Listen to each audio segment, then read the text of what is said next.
Hi, my name is Michael with Historic Gaming, and today we're going to talk about the United States' last light tank, the M551 Sheridan tank.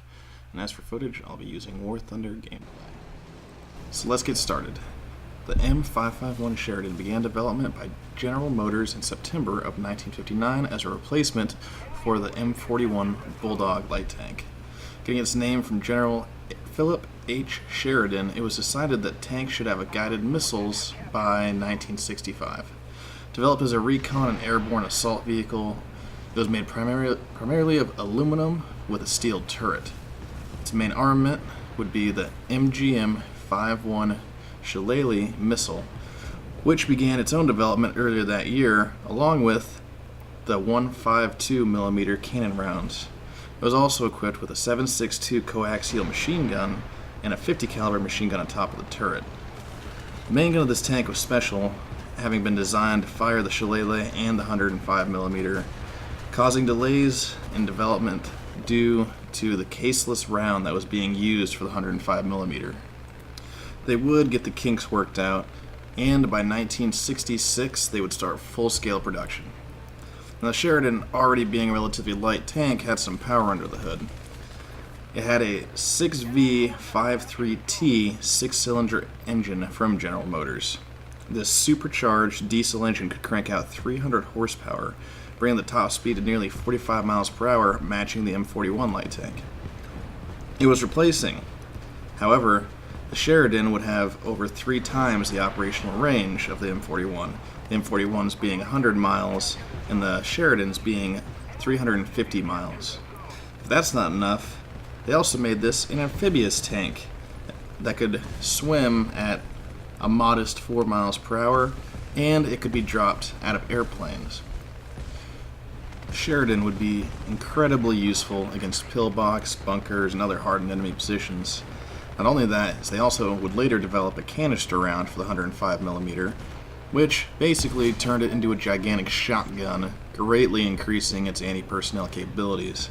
And for you tankers out there, it was known to have extremely reliable tracks, rarely being detracked. I wasn't a tanker myself, however, seeing it done is more than enough to keep me from ever wanting to have to replace a track on a tank. Now at this point you might be thinking, wow, the Sheridan sounds like an extremely versatile tank, and you'd be right. However, the Sheridan had a lot of drawbacks to go with that versatility. One of those being the Shillelagh missile having a minimum firing distance of 2,400 feet, which left a 400-foot dead zone due to the fact the 102mm being such a large round had a maximum range of 2,000 feet.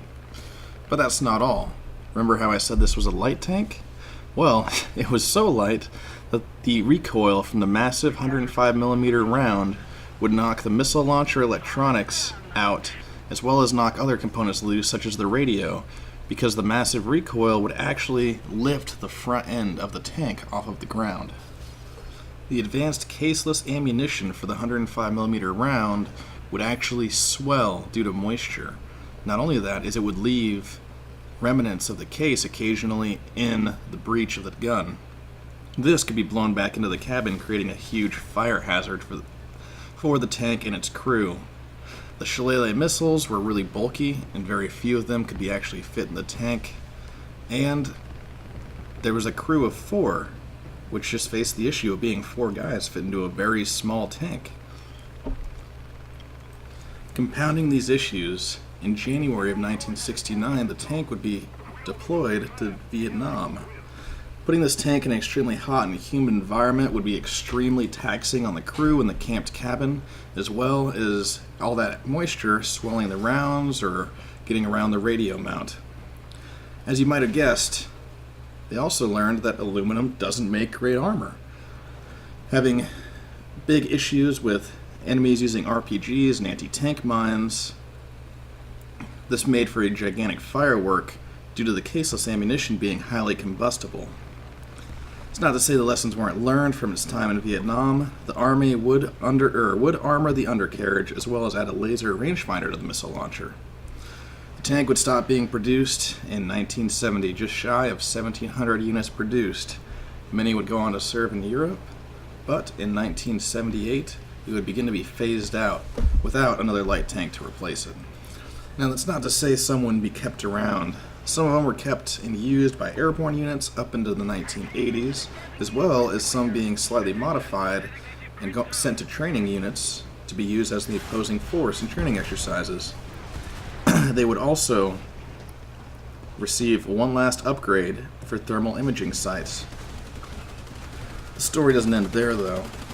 After a long dry spell, December of 1989, the Sheridan would see combat yet again in Panama for Operation Just Cause, being praised there for its heavy-hitting guns. They would also be deployed in Desert Shield in 1990, although they wouldn't see combat again for the remainder of the lifespan of the tank. In 1997, the Sheridan's frontline service would end for good.